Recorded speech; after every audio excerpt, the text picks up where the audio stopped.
Hello, everybody, and welcome to Grim Scenarios, a Blood on the Clocktower strategy podcast hosted by myself, that's Milk, and your other host, that's Emma. Hi, Emma. Emma, how's it going? Sorry we've been gone for so long. We didn't mean to do this, but things got fucked up. Um, my work schedule was real rough this past month or so. Milk's had some stuff in his life, Yeah. so we just haven't had a chance to sit down and record.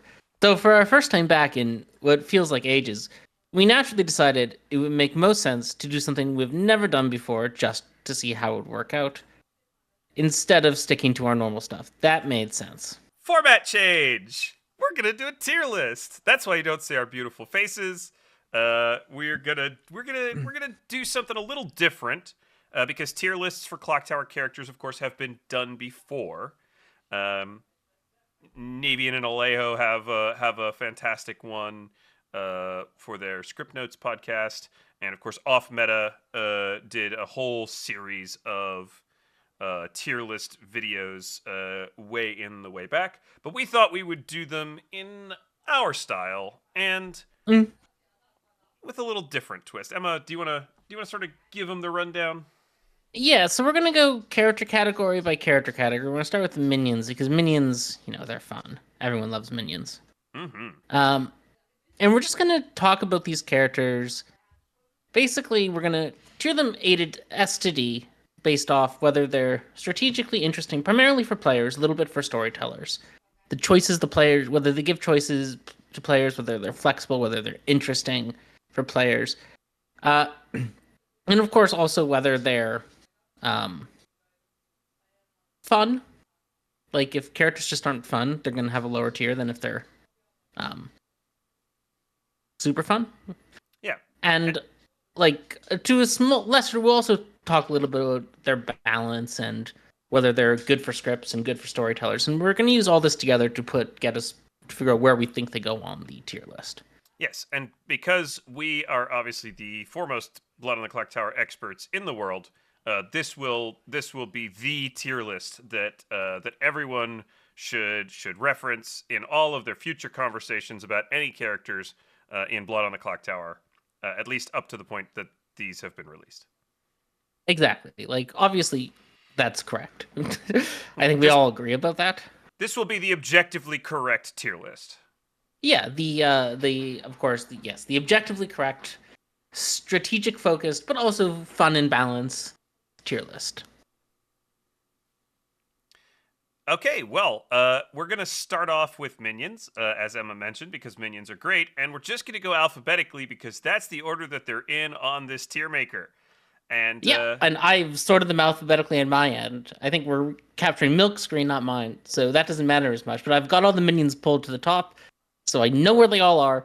There's a surprisingly small amount of minions looking at this. Are this really all of them? I'm always surprised at the sort of low number of minions that are actually in the game. But Summoner's there, which does mean that we definitely have all of them. Because I'm pretty sure Summoner was the last minion released. Yeah. So 4, 8, 12, 16, 20, 21. Is that really right? Maybe we need more minions. Tell me I'm wrong. Well, we could certainly use more characters. We're gonna be losing character releases soon. Not as soon as we thought we were, but soon. Relatively. Well, let's start with Assassin, I guess, Emma. Yeah, 23. I'm just checking. Are we missing something? No, this is all 23. If Wild. we're missing something, we're gonna blame the mouth because the mouth put this together for us. So.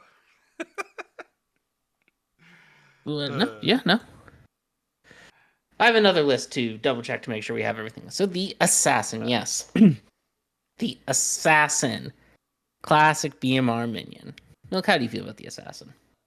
I love the Assassin on BMR. I think it creates a lot of strategic flexibility for the evil team. It integrates with a lot of the fantastic bluffs that are available on BMR. It allows evil to create a kill that can break through protections if there's a really strange sort of very powerful situation of a protected character. It also allows evil um, to create some confusion with the deaths of things like fools and innkeeper protected players, sailors, things like that. So I think assassin on BMR is very strategically interesting. It gets one shot. You have to use it like all one shot single use characters. You have to use it at the right moment. Off of BMR, it gets a little different. But what do you think about it on BMR? Since that's the home screen. Yeah, I think assassin is a minion that, more than some other minions, really rewards your ability to read the Grim well as an evil player. It really rewards your ability to know what's going on, know who's actually what, and use your kill wisely given that. Like, the sort of classic assassin interaction is the goon. If you can find the goon as an assassin, you can permanently get an extra evil, which is one of the most powerful things in the game. Perfectly reasonable use of your ability. And a lot of assassins will hold for goon hunting. But there's like lots of other like things you can do. If the assassin knows what the gossip is, they can make a strategic assassination at the time to make the gossip seem true when it's actually false. Well, that helps evil. If people are in Poe worlds when it's really a Puka game, that's probably because an assassin figured out who they could kill that would not look like a Puka or gossip kill at the right moment. If you can find the gambler, you can kill the Yeah, gambler at the appropriate time when they're not yeah, gambling when specifically, an evil. yeah, specifically when they're gambling a good player to make that good player look evil, that's extremely powerful. If you find out if grandmother's a bluff and you, the assassin, find out a good player's role, you can kill yourself to make yourself look like you're their grandmother who died with them. Mm-hmm. Like, lots of extremely powerful things an assassin can do that requires the assassin to sort of do what I think a lot of evil players can sometimes forget to do, which is actively listen and learn things with a good team, and not just say, "Oh, I'm evil. I can do whatever I want." Or just spend it randomly. That's the Yeah. risk of assassin, right? Is that you spend it sort of randomly at a random time. You don't coordinate with your team. You don't talk to the demon. You don't listen for gossips, and you don't really use it in an intentional way that sort of creates some kind of world. You have to create a world with it. At least on BMR, it needs to be used to create some kind of flexible world. Whether that's Yeah, a Godfather, right? You can make an extra kill after an outsider gets killed. You can, all those possible things to create uncertainty about the cause of death, which is exactly, or use the uncertainty about cause of death to your advantage. Yeah. Yeah, I think that's all right. I think it's a character that has a lot of adds a lot of strategic value. Off BMR, as with a lot of BMR characters, it can sort of get lost a bit. Overshadowed, I think. Oh, overshadowed, but also like, yeah, I would say overshadowed is a fine word. Like, it BMR characters are very an interconnected ecosystem, and like the more I've worked with BMR characters, the more I've realized just how much more than I think even TB or S&V. These are a collection of 24 characters that are all singing in their twisted harmony together, and like when you isolate them, you can find situations where the assassin is just killing one good player. Like, there's not if there's not enough sufficient amount of extra death cover, like the assassin can't be using to hide demon type or bluff gossips or gamblers or grandmothers. So like you're just closing worlds because you're eliminating other minion possibilities, and for like a game acceleration, but like game acceleration isn't really enough. Like, there's none of the other game acceleration minions are once per games like the assassin. You want the assassin's ability to worldcraft, to essentially poison the well, like it does on BMR. Yeah. More than you want its game acceleration. There's better game acceleration minions. Right kill, right time on BMR. Off BMR, it needs a specific suite of things to work with. I know a lot of people like to use it with Summoner, so that kind of helps to create some worlds, maybe. But I do think it's very much on theme. It needs to make the correct kill at the correct time. The kill can't be stopped. It just has to. Absolutely has to be in the right place at the right time with the right cover. Yeah. I would say, like, within its ecosystem, which is how I want to mostly think about the characters that have scripts, I think Assassin is probably the most strategically interesting BMR minion. So my inclination is to put it at A tier for now. We can sort of rework that if we disagree later. I actually agree with you 100%. I think the assassin is generally an A tier minion in terms of strategic value. In terms of fun, I don't know how much fun it is, but we can kind of think about that maybe as we go through and think about what else comes up into A tier. I do think it is fun on BMR to kind of have that one shot, kind of punch through everything kill. Yeah. I mean, even if you want to throw out the assassin's sort of strategic value, one of the most fun things you can do in the game as the assassin is just tell someone you're going to kill them and Yep. do it. I've done it before. It's not super strategically valuable, but it's fun. That is Like, fun. you just get to, because, like, what's the worst that could happen? Oh no, you get executed. Well, a minstrel day triggers. That sucks. But Yeah. it's not the end of the world. I mean, if a minstrel day triggers, Like- it's slightly the end of the world. But yeah, okay, fair enough. You can just tell people you're going to kill them, and there's Yeah. nothing they can do about it, and it's fun. That's fair. That's a good point. I like that. Uh, Baron. My views on Baron are widely known, so I'll throw to Emma, whose views on Baron are also widely known, but less widely known. I mean, Baron is Baron. It's the minion, I think, that has one of the steepest learning curves in the game, which probably means it has a lot of strategic depth. It does, Um, I think. The sort of Baron cycle is players are like, well, this is boring. I don't do anything. That's cycle one is the Baron. Then you realize, like, adding a drunk, but specifically, is extremely powerful. Um, but then you're like, wait a minute, aren't I just sort of confirming more good players? That's the third stage of the Baron cycle, which is true. Like, if a Baron, but this is more a storytelling thing. Is a Baron used poorly by a storyteller can just cause evil's worlds to collapse in on themselves. That's fair. So the Baron is in some sense a evil starts knowing character. It starts knowing the actual outsider count and starts knowing what outsiders are in play. Doesn't know what outsiders in play. On base 2, outsiders knows what outsiders are in play, namely all of them. On base 1 and base 0, it knows less of that because it doesn't know exactly which outsider or outsiders are out of play, but it knows they're outsiders in play. And that sort of creates a task for the Baron, and that task is the Baron wants to make outsiders look evil. The Baron wants to sell worlds where there is no Baron in play, and therefore the good team should execute these nasty outsiders. Well, and that frees up the evil team to kill townsfolk, who they would rather kill in vacuum because, like, fortune tellers can find the demon and saints can't. So killing townsfolk. But if the outsiders get confirmed, if it becomes an obvious Baron game, the demon sort of is forced to divert from killing these powerful townsfolk and focus instead on killing outsiders because those outsiders are confirmed. So the Baron's job is to avoid letting people know it's a Baron game. The Baron has supreme flexibility beyond that point, though.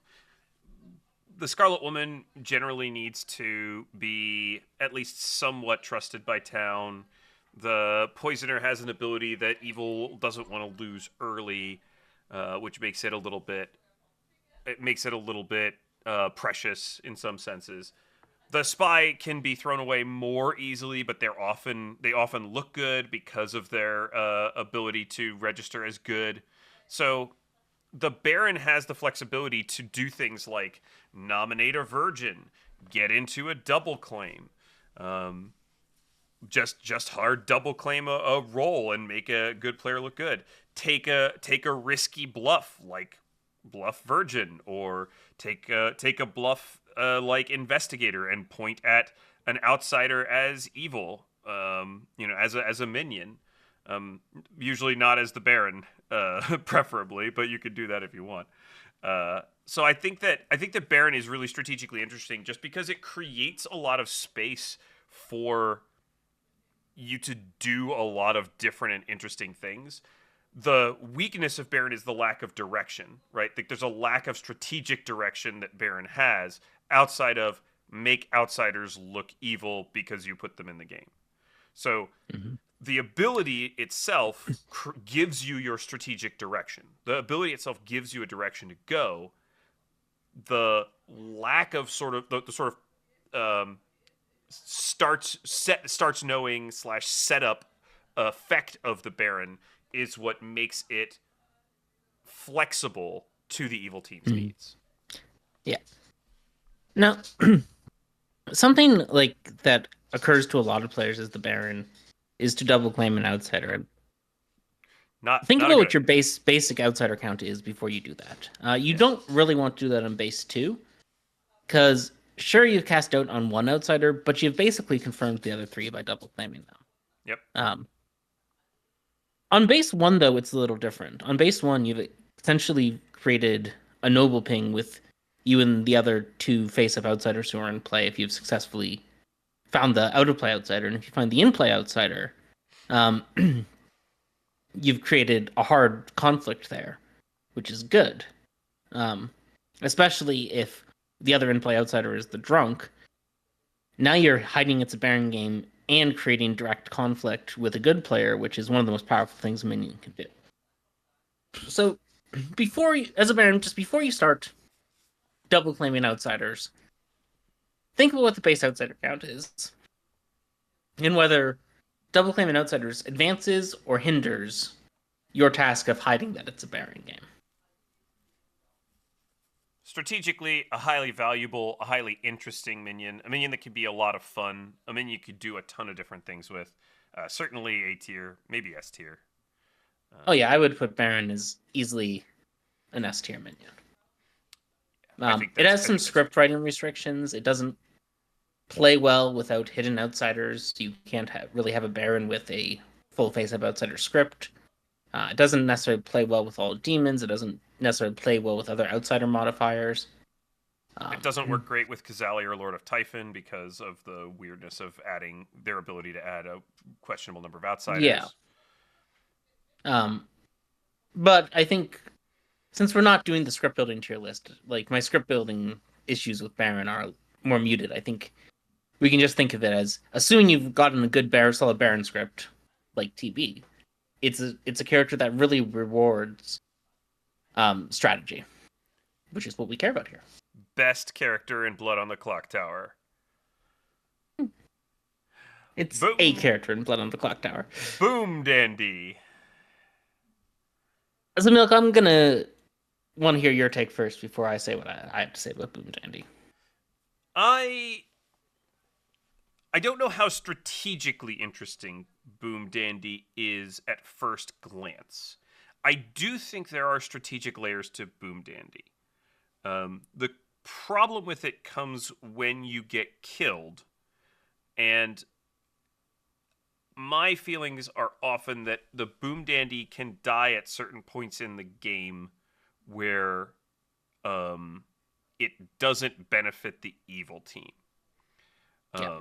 And I think the strategic kind of question for a Boomdandy is getting killed at the right time, getting yourself killed at the right time.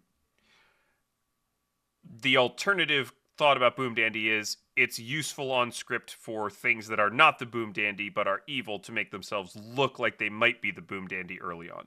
Genuinely not great for the demon unless it's a little bit mobile, but very good for other strong minions to sort of look Boomdandy-ish. And it does enable quite a lot of fun with being out at evil in the same kind of way that Goblin does. It's a different but similar way. I think the Boomdandy is a very funny concept. It's conceptually funny. There's always a bit of a laughter when a Boomdandy goes off. I also know that Steve Medway has talked about Boomdandy as one of two minions he's publicly discussed as characters he had sort of been planning to scrap, but other people found fun, and he let them live. And I kind of think they may have the Boomdandy at least should have gone in the scrap heap. I don't think it has a lot of strategic depth to it. Basically, as a Boomdandy, getting executed day one's really good for you. Um, After that, in the same it way gets that progressive. in the same way that getting the demon killed on day one is good for the mastermind. Like, So yeah, I not a mean, very interesting or fun thing. but yeah, like that's the best time for Boomdandy to kill because there's the least amount of time for good to compile information in social reads. It makes the 1 minute countdown the most random, and with only a 1 in 3 shot of finding the demon, random is good for the evil team there. It just gets weaker as the game goes on.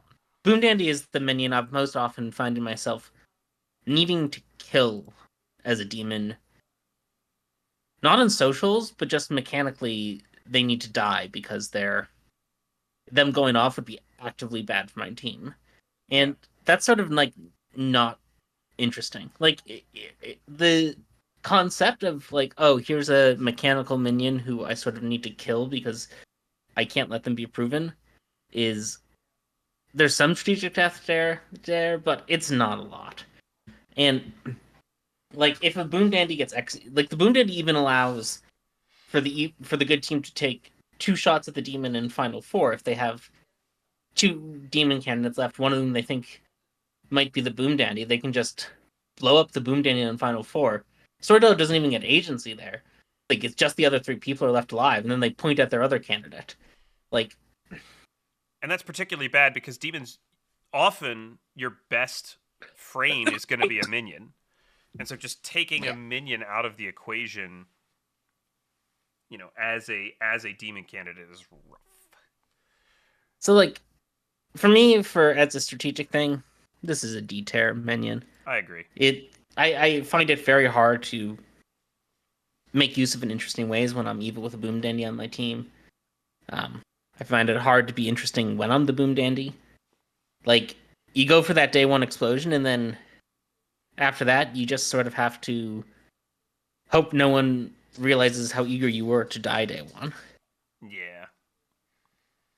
Yep. I think that's fine where it is. Cerenovus. Just keep it moving along. Cerenovus is, I think, a lot of people's certainly favorite minion, or one of their favorite minions to draw. It's a fun minion to, it's fun to pick people and have them have to be mad as something. It's pretty entertaining, and I do think it has a strong amount of strategic value when used in an interesting way. I think if you're really just randomly kind of making people mad, that's fun, and enjoy yourself and do that. But I do think there's a greater strategic depth to Cerenovus, where it can be used to hide information, where it can be used to, on Sex and Violence, actually kill the mutant. You can go mutant hunting with the Cerenovus, where it can be used to manipulate people's view of who is good and who is evil, often based on just meting who the Cerenovus might be or who the Cerenovus might pick or things like that. So there's some interesting play with the Cerenovus. I think strategically it's interesting, but it's probably middle of the road for me. Emma? Yeah, I think I mostly agree with that. The Cerenovus runs into a lot of the problems of loud minions, which is that once its existence is known, it sort of closes worlds in almost as many ways as it open worlds. Like, yeah, and the way to hide the Cerenovus is, of course, just to lock one player as one role, but that's not fun often. Or like some people find it fun, but it's not always fun. Like you can do the mutant hunting thing. Some people really enjoy that, the thrill of hunting the mutant as the Cerenovus, trying to tracking them down, make them claim outsider. There's certainly a lot of careful thought. One of our first episodes, of course, we had the foolish Cerenovus who was Sarah locking a player as the savant all game, or Sarah locking a player all game, who turned out to be the savant, and then the demon. And then there was a Fangu jump going into Final 3, and the other player is the mutant bluffing savant, and the new demon and the Cerenovus now has to figure out the other demon, because the Cerenovus is dead for the first time, has to figure out which of the hell of these two savants is the mutant who their demon jumped to. Like, there's a lot of pitfalls for a Cerenovus. Yeah, I agree with that.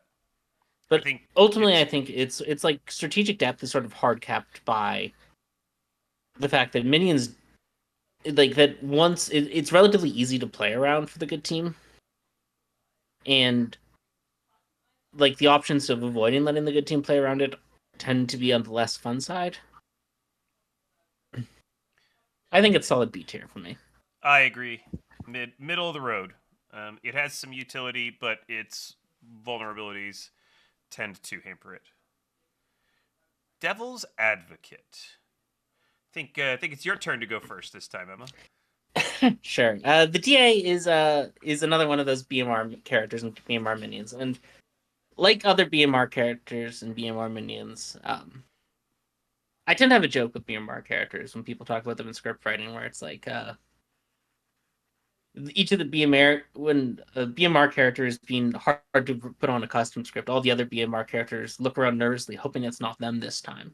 And the Devil's Advocate is certainly no exception to that. It's a character that is very intertwined with the mechanics of BMR and can be very hard to work off BMR. So I think, like with the Assassin, I think it makes sense to mostly talk about the DA in the context of BMR. The DA has a lot to manage in BMR. Because the DA is one of the few minions that comes with a win con, essentially, which is, of course, if the DA can be alive at the right time with the demon, good cannot win. And because of that, the DA has to think about the rhythm of their protections and when they need to get to the demon, which of course can change midway through the game based off the demon's choices, if they're a Poe, based on what happens with good players, if there's gamblers or gossips involved, all of which makes things a little bit. All of which, again, it's another minion that rewards really good understanding of the gram.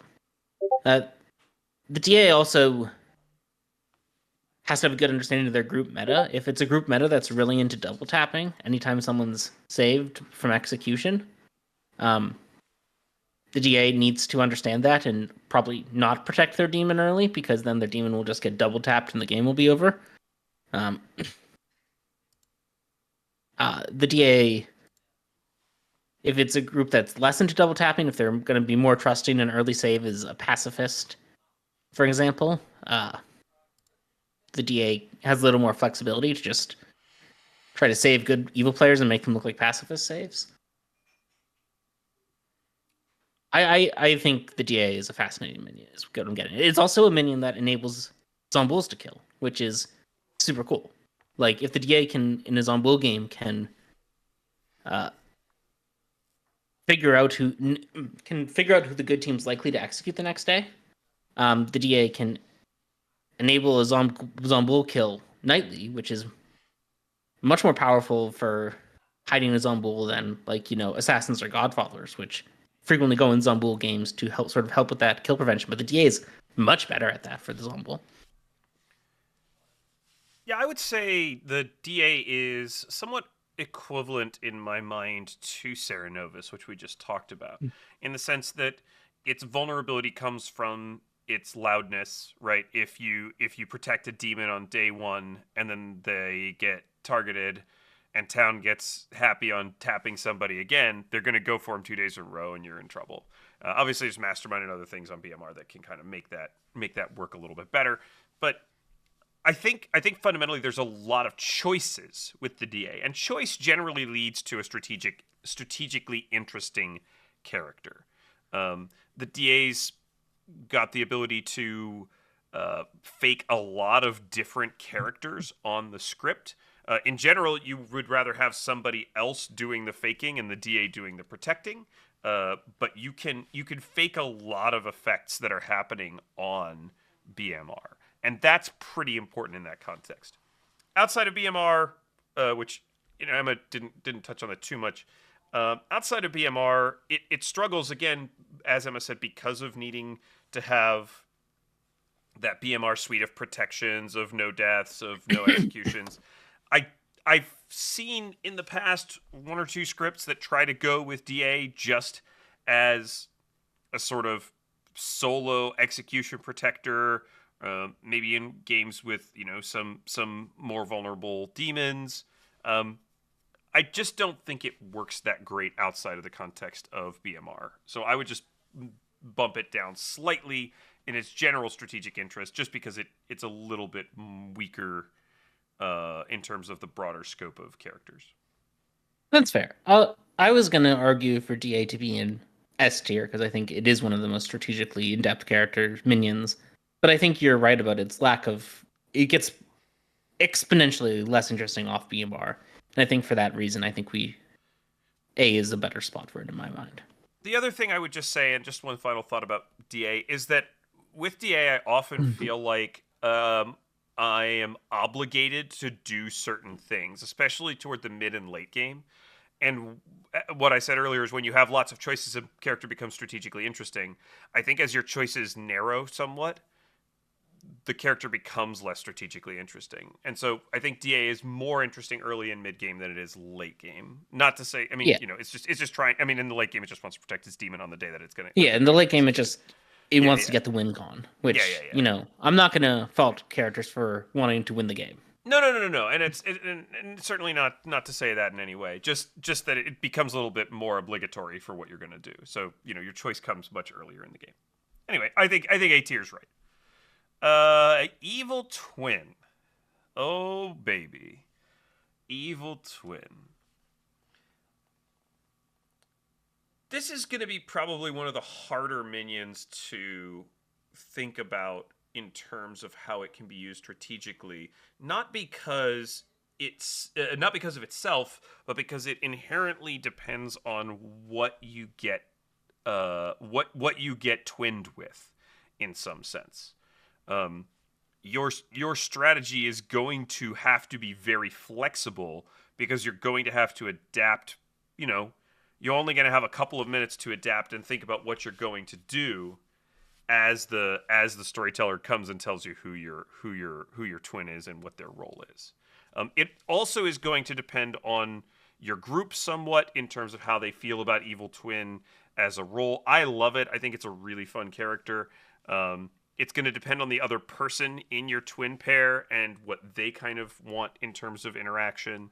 So I think it's probably one of the harder ones to make a judgment about. Strategic choice with the Evil Twin comes from the space of trying to either waste time and get executed fairly late, which is likely because towns aren't going to figure it out, or frame the other person, right? Frame the good twin. That's sort of your whole focus is going to be framing the good twin. You do have a lot of social space if you do want to get outed as the evil twin to make the demon look good, but that's often walking along the edge of a knife with your voting and nominations and things like that can backfire on you spectacularly, as it has on me many times. Yeah, I would say like Evil Twin isn't really about getting the Evil Twin win con. That's not really its job, and that's generally true for most alternative win condition characters, whether good or evil. They're not really there to get their win condition. So I think a lot of Evil Twins sort of get dejected by the idea that they're going to lose the social battle with their good twin, because information's going to point at them and not at their good twin. They sort of get dejected and think it's boring as a result. I look forward to that. Like But that's how I play it. knowing you're going to lose the social battle is a powerful tool in your belt as the evil twin. And I think that's where a lot of its strategic interest is. Like, knowing that ultimately the information is likely to make you seem evil, and the socials are likely to make you seem evil because you're the one who's lying. What can you do knowing that as the evil twin to help your team get to its primary win condition, which is 2 players alive, one of whom is your demon? And I think that's where a lot of the twins' strategic depth comes from. Yeah, I mean that's the part of playing a twin that I enjoy more anyway, just personally. I think that is going to depend a lot on your group, on being able to read the socials in the group. If you have a very information-focused group, you're going to have to craft information with whatever role you've been handed to try to help that. If your group is a little bit more socially focused, maybe you can try to make plays that maybe make the demon look good and the good townsfolk look evil. You can do a lot of voting shenanigans. That's one of the things that evil twins can do because they're not likely to get killed very quickly. They can do quite a bit of silly voting to manipulate the town. I'm more in the B tier with evil twin than I am in any others, but I'm not sure where you stand. I would slot it low B, high C with a slight lean to C just because so many people don't find it fun. Yeah, the fun quotient. Let's drop it down to C. That seems good. The fun quotient. I think in an ideal world, Evil Twin would be in the B tier. I think knowing what it can do to games, I have to put it in the C tier. I think that's fair. Fearmonger. The Fearmonger has selected a new target. So the Fearmonger, like the Boomdandy, is the other minion that Steve Medway has referenced as he thought he should scrap it, but other people enjoyed it and convinced him to leave it in against his better judgment. And this time, I think the people who convinced him to leave it in were much more right than they were with Boomdandy. I agree 100%. Yeah. We've talked a couple of times about win condition characters, right? DA and Evil Twin. And once again, here's a character where, yeah, the win condition is fine and all, but that's not the strategic value of the character. Yeah. But I'm telling you, when the Fearmonger gets their win con off, it's always exciting. I think genuinely one of my favorite achievements in Blood on the Clocktower is getting a Fearmonger win. Truly one of the most fun and satisfying wins to get. Yeah. No, it's not like the Boomdandy where it's like, oh yeah, I triggered, and then I still might lose the game. And also the game is extra super short because of me and all these other unfun parts. The Fearmonger win is genuinely thrilling. If you can get people to not believe you're the Fearmonger enough to get your execution through, it's genuinely exciting. And the strategic fun of that comes in knowing when to move your fearmongering, knowing when to nominate the person you've got your fearmonger target on, right? Knowing when to just, oh, I'm probably not going to get the win, but I'm going to spook town by just constantly fearmongering, or framing somebody like you can with the Cerenovus, a similar way, by hiding the fearmonger movement after someone dies. So you could do a lot of interesting things just with that, that call, the Fearmonger has selected a new target call. You could do a lot of things just using that as either a signal or there's a lot of depth there, I think, that's fun. I mean, one of the things like a Fearmonger can do that's really powerful is they pick their choice night 1, and then they just go for max social good, make it all the way till final 3. And then for the first time in the game, they move it. That creates a sense of true terror for the good team. I love that. I think I'll put Fearmonger with Vigor Mortis and be like, this is a completely fine combo. The Vigor is fine to kill their target. The Fearmonger, and it's but the Fearmonger can't nominate Will Dead. Yeah, but they can move Will Dead. which is really Which is funny. great. Like can still generate. You could just you poisonate someone the whole game, and then on final three you pick a player. You can't actually nominate them. The win comes at the door, but you can create that element of fear. Like the element of fear is what makes the Fearmonger strategically interesting. Now, the Fearmonger does have all the problems with other, like with loud minions, where by using your ability you are closing worlds. It's just part of what it is.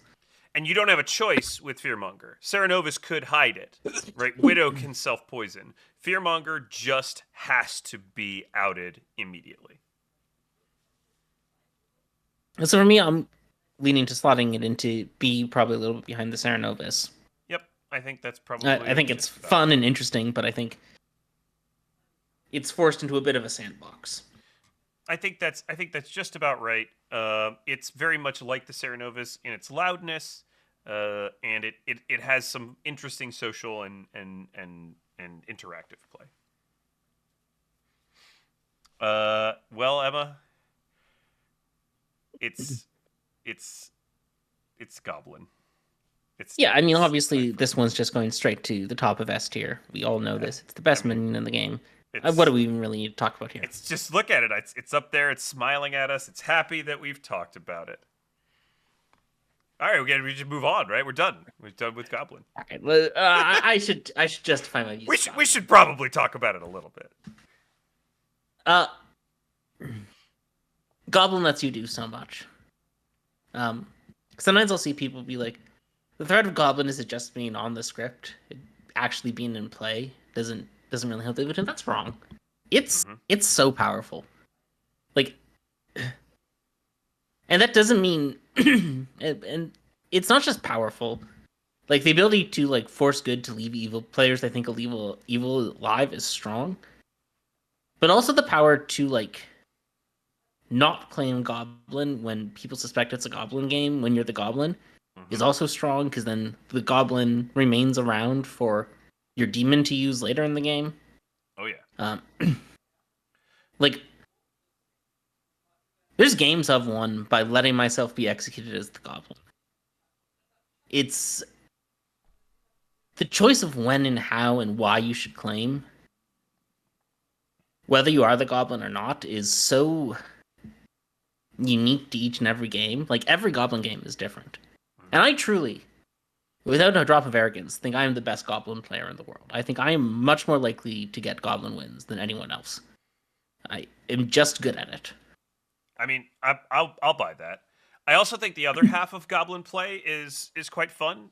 Trying to look like the demon, trying not to look like the demon, but claiming Goblin because you're not the Goblin, you're the demon. And then and then trying to get killed for a Goblin win because you're not the Goblin, you're the demon. I just think that whole that whole dynamic, like there's so many things you could do. It has all the flexibility of that we were talking about with Baron in terms of being able to do lots of different things, while also having a little piece of Fearmonger. I think like just a touch of Fearmonger and a sort of better version of Boomdandy. And it's interesting how Boomdandy just being a little bit different, like just functioning in a different way, makes it just the Goblin and better. Like they're just very sort of flip sides of a coin, you know? I'm remembering another Goblin game I played once where I managed to talk to literally everyone the first day. Very short conversations. I just told them I was the Mazephlys word, and told them that I had chosen them to receive the real Mazephlys word. No one nominated me day one. It was great. Day two, no one had turned evil, and I got 12 votes for being executed after claiming Goblin. It was a delight. That's amazing. I love that. And I think it's. I think like the Goblin is just like top of the line for strategy. And if there was an S+, we would move it up because it is fun. Yeah, it's a quiet minion as well, so it doesn't close worlds because any minion can claim to be a Goblin. It does everything you want for a strategically interesting minion. Small caveat, and it's just a pet peeve. You don't need to hem and haw about, oh, well, I'm a townsfolk, I don't want to die, so I'm gonna claim Goblin. Like, you don't You can do that if you want, and please use that strategically to your advantage. But honestly, you don't need to do that. You can literally just say the word goblin. It's fine. You Yeah. don't have to go on and on with it. Just say goblin. Which just goes to its strategic depth. You can do Yeah. both. Yeah. So have fun with it. Do whatever you want to do with it. Have a good time. It's the goblin. It's great. Next up is the Godfather. The Godfather. You know, I had an interesting conversation earlier about how not enough people look at Godfather and go, boy, I should really make this a Godfather -1. And I think Godfather's strategic depth is partially tied to what the outsider count ends up being. If the storyteller uses the Godfather -1, there's a fantastic amount of sort of, I'm going to call it defensive strategy that's available, in the sense of like bluffing and being aware of what's on the grim and things like that. If the storyteller puts in a +1, it allows for a lot of like aggressive play. You can make the sort of choice to go after outsiders. You can do a lot with it. So it's part of its strategic interest for me comes from being sort of two characters in one, and you sort of learn when you pick up the token and when the storyteller comes and visits you on night one, which version of it you're kind of gonna be starting out playing.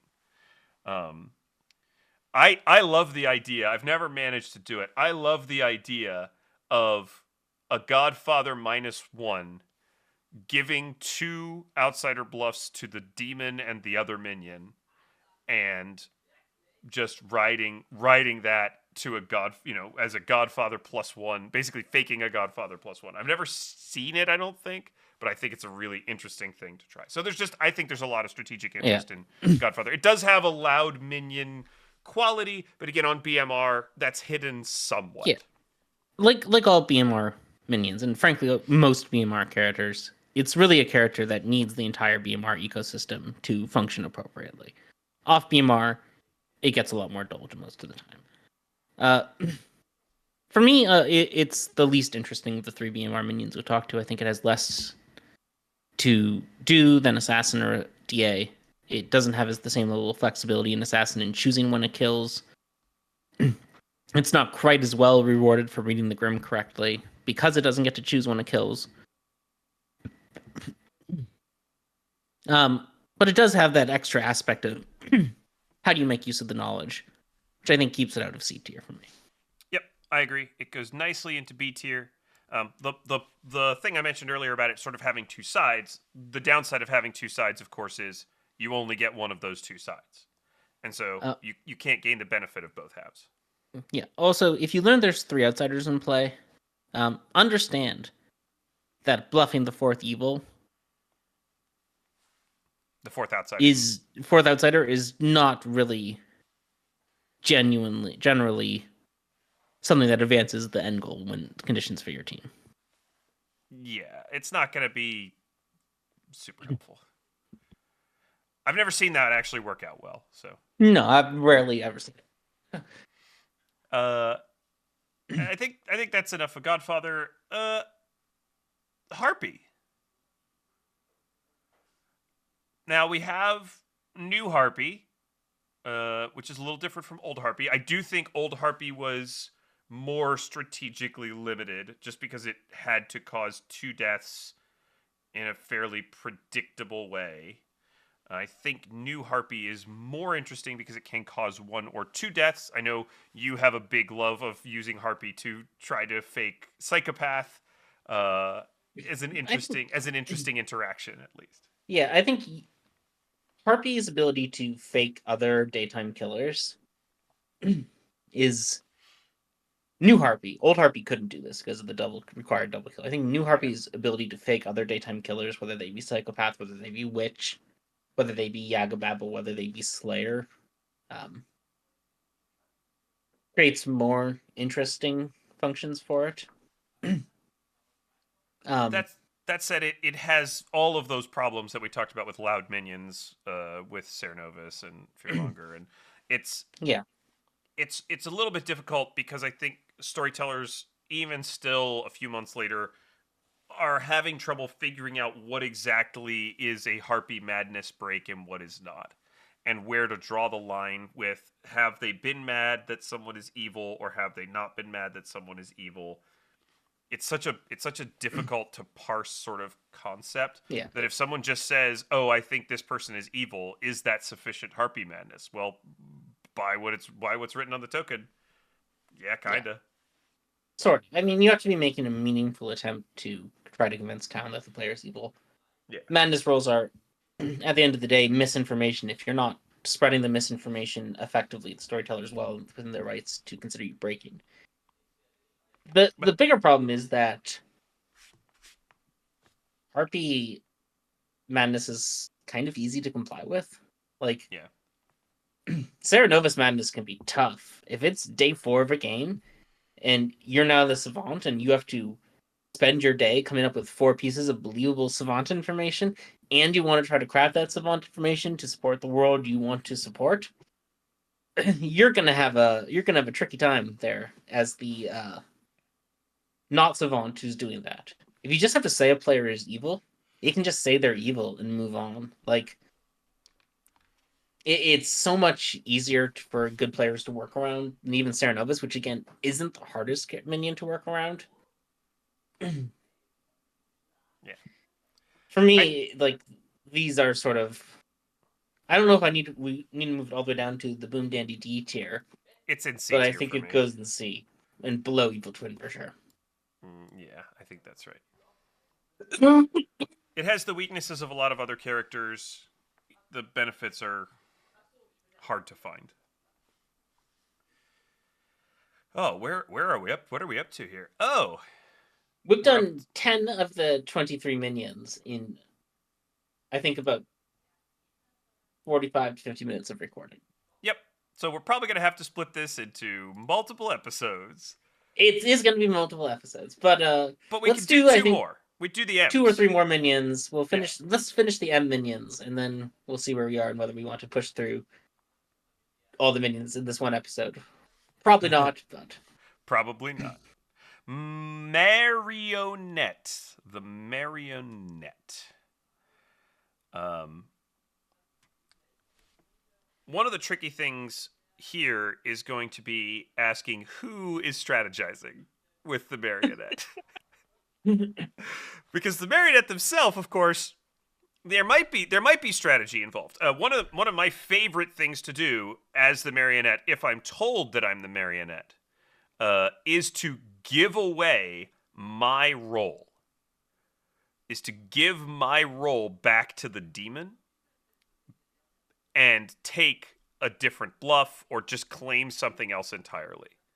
Part of the reason for that is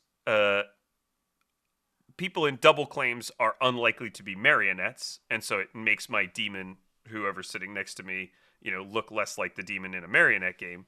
And marionette bluffs, what the marionette sees might be more useful than any of the other bluffs that have been given to the evil team, or it might be more interesting for them. So strategically, as the marionette, if I know I'm the marionette, I like to kind of have some flexibility in what I claim. Now that being said, I know Emma has some feelings about knowing that she's the marionette, and if you don't know that you're the marionette, it's somebody else who's using you strategically. I do think strategically very strong. I would disagree with that. Oh, okay. I would pretty robustly disagree with that. Really? Yeah, if you don't know you're the marionette on a marionette script, you need to always be thinking about the possibility that you could be the marionette, that your neighbor could be the demon. And you need to be constantly working through, as a player who thinks they're good, whether you might be evil, and you need to be collating the other information from other players who might also be going through the same process of trying to figure out if they're evil. Try to solve whether you're evil, well, seeming socially good, and protecting your neighbors just to be safe, and all this other stuff. I think that makes the marionette, like, even if they don't know they're the marionette, and even if they're in fact not the marionette, a character that adds a lot of strategic depth to the game. Which comes Um, back to my question about who exactly is getting the strategic depth. But I it's agree the that strategic depth that but I comes from agree the that it's, marionette's existence. yeah, I agree that it's created by the marionette being present on the script, right? Yeah. Um, the marionette can be socially problematic because there's lots of different players with lots of different feelings. There's emotional risks from demons who out to their marionettes. There's emotional risks from marionettes who aren't told if they're demon, if they would, if it's hard for them to play the game not knowing. Um, like, it can be very miserable for a player to learn they're the marionette who was never told. Some people truly cannot abide by that experience. But, like, some of the least socially fun games of Blood of Clocktower I've ever seen involved a player who was the demon and told their marionette, and the marionette didn't believe them and got them executed for claiming demon to them. Like, it's a character with a lot of social risk attached. Um, and this is sort of like why I've never been a big fan of strings pulling used to be the primary TB with a marionette variant. It's sort of getting supplanted by pies baking. And I've never been a huge fan of these scripts because they frequently get turned into beginner scripts. And the marionette is one of the least beginner roles we have out there. It's one of the most like this is a character that requires the group to know each other well. The group to know what's going on with each other well. The group to have a good inkling of who needs to be played with one way or another as a marionette. I think the marionette is super strategically interesting in theory. I think it's weighed down by a lot of these social considerations that sort of can limit the strategic interest of it in favor of not making someone else have an unfun time. I agree wholeheartedly. It is not a beginner character. Please do not put this on beginner scripts. Please do not put inexperienced players in games with marionette. It's not going to be fun for them. If they are the marionette, it's not going to be fun for them. If they get tricked into thinking that they're the marionette, it's not. It is an expert character. It is a character that requires people who really understand the game, who really understand how information tells you a story about your own role, and also really understand the players they're playing with. really understanding the other people that are in your group that you're playing with. It's yeah. So that's probably, my inclination is A tier for the marionette. I think I'm going to just put it at the bottom of A tier. It's probably strategically an S tier minion, but the social stuff weighs it down very heavily. Yeah. Next we have what is probably unambiguously the most powerful minion in the game, the Mezephiles. No, we skipped. Sorry, we skipped one, Emma. Oh, we skipped Mastermind. Sorry, I had them in the wrong order. Should I just put it in D tier where it belongs? Well, let's talk about the Mastermind. The Mastermind has strategic depth. None of that strategic depth involves getting your demon killed day one. None of it whatsoever. That seems fair. Like, the strategic depth of the Mastermind is recognizing that you are in the same place as the Scarlet Woman, or the weird interplay between Pit Hag and Evil Twin as the S&V game extenders. Yep. Where your job is Evil's last line of defense if the imp falls, the demon falls. And the problem is that Scarlet Woman can just try to look socially good.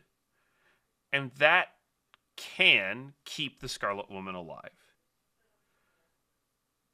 Even in the Evil Twin, Pit Hag weirdness in S&V, you can flip things around, you can barber swap things, you can change the Evil Twin's role, you can extend the game by making extra, whatever. You could do a whole bunch of stuff.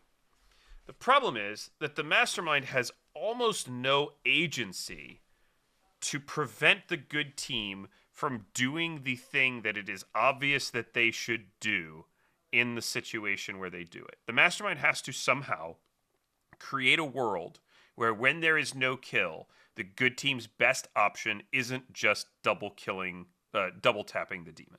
and that's very hard, especially with limited bluffs, limited bluffing space, and there's no character on BMR other than maybe the minstrel that can really kind of come out and go, oh, we don't need to kill that person again. They're not the demon. But even with the minstrel, like if it's a minstrel day or a mastermind day, double tapping makes sense. You still If, kill like, the same person. Like the mastermind really needs support from other characters in play. It loves an assassin on a 2-minion game, which the assassin needs to, of course, be extremely judicious. Without an assassin, it needs to be carefully listening to gossips. It needs to be seeing if Poe worlds are possible.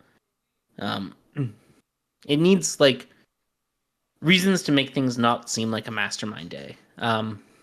The dream for Mastermind is the demon gets killed, the assassin is still alive, the next night the assassin kills someone, the Mastermind is still alive, and the good team just kills someone who isn't evil.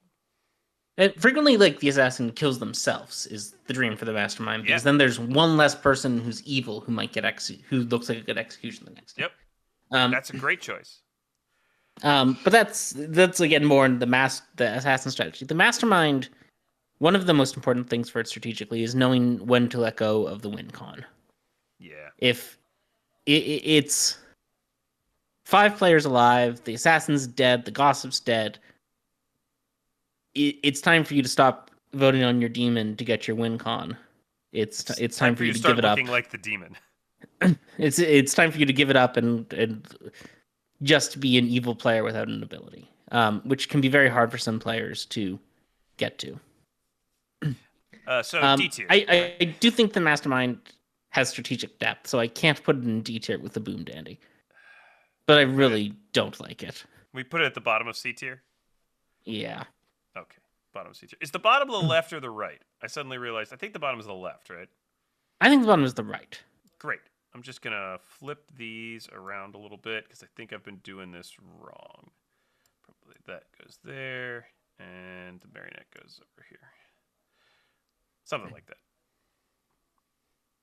Right. Now we get to the Mizefles, which is probably unambiguously the most powerful minion that's been released. Yep. It's got nothing going for it strategically. Nope, 0. You give your world day 1, you survive day 1, you've done your job. Like, lots of arguments for doing something else that you can try to justify to yourself. You give your word day 1, you go up to a player and say, hey, do you want to join the evil team? Unless they're a dick, they say yes. They say your word, you survive the execution. Cool, you got your extra evil. Rinse, repeat. Like, the only things I've ever done with Mizefles that are interesting involve intentionally, like, making things harder on my team by doing stupid things. Yep. I played a game recently where I told a player the Mizefles word and said, I don't want to know if you say this.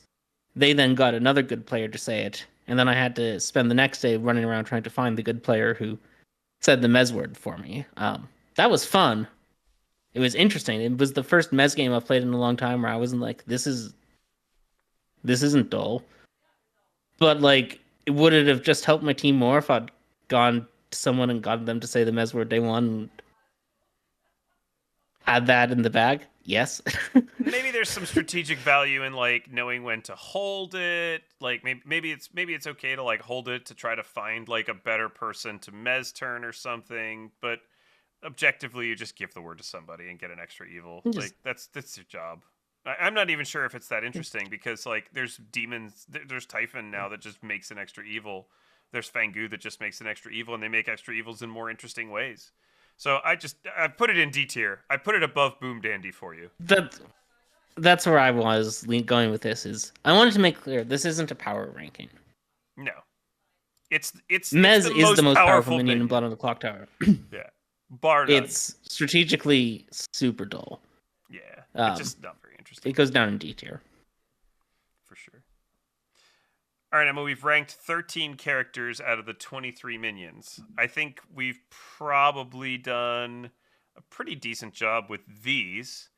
So I'm thinking we're gonna take a little break here and then pick up with another episode. What do you think? I think that makes sense. We'll get back here.